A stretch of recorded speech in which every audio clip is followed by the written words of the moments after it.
The seeds of one of Malaysia's most important industries were sown right here.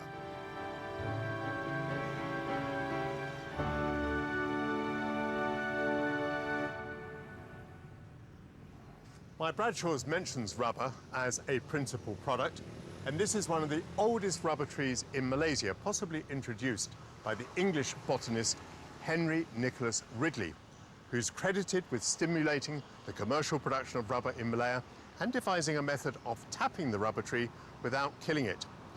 He used to stuff rubber seeds into people's pockets in an effort to persuade them to grow the plant. And for that enthusiasm, he was sometimes called Mad Ridley. He was no such thing. He simply had a flexible mind which he bent to the future. The advent of bicycles, then motor cars, in Europe and the United States around the start of the 20th century caused a worldwide boom in demand for rubber to make tyres. Around the time of my guidebook, rubber had been planted in every state of Malaya. A vital resource in both peacetime and war, it became the driving force behind British imperial rule. Today, Malaysia is one of the world's biggest producers of natural rubber and exports rubber products to 190 countries. I'm meeting Dr. Puspa, an expert in rubber engineering. Dr. Puspa, we find ourselves in a very humid climate here, surrounded by a jungle. It's very impressive. Yeah. Why does the rubber tree thrive in Malaysia? It's a very consistent weather. Not a summer and not a winter. So it's a moderate temperature all the time.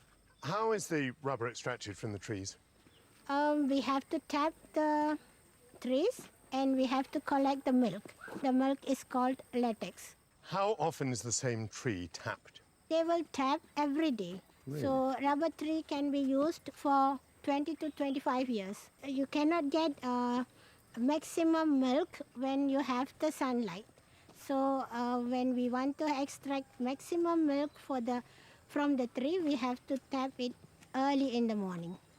So the tappers have to be out there at night and they have to be going through the forest in the darkness and finding their tree in the dark. Yes, this is the practice. Over 100 years since Henry Nicholas Ridley established his sustainable tapping technique in 1897, the method is still used today. Hello, I'm Michael. Hi, I'm Muhammad Fawzi. Great to meet you. Yes, thank you. So will you show me what you do to get the milk out of this tree? Okay. So with that incision, I can feel now there's great stickiness here in the bark, and it's made the milk begin to flow quite rapidly and tumbling into the pot. How long would it take for this pot to fill up? Today. It'll be done today. Yeah, done today. You come out in the middle of the night to do this when it's dark? Yes, 4 a.m. You must need lamp. How old is this tree? 15 years. 15 years. Yes. Lovely trees. After that, cut and make furniture. These make furniture? Yes. And then you replant new rubber trees? Yeah. Fascinating. My first time in a rubber plantation.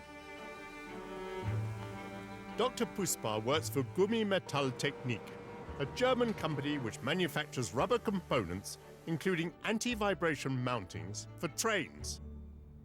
This is the R&D department, and we do the rubber testing here, and also we are doing the testing on the end products. So what sort of a product is this? So this is called a Conical Springs, one of the parts in the primary suspension system. We use it for Indonesia Railway. So if I'm riding on an Indonesian train or a Malaysian train, I'm on top of a rubber spring like this. Yes. Now, something that interests me is that rubber is quite an old product by now. We have so many synthetic products. Yeah. Why do we still use natural rubber? Natural rubber has its own excellent mechanical properties that cannot be met by some synthetic rubbers. So I will show you this. Thank you.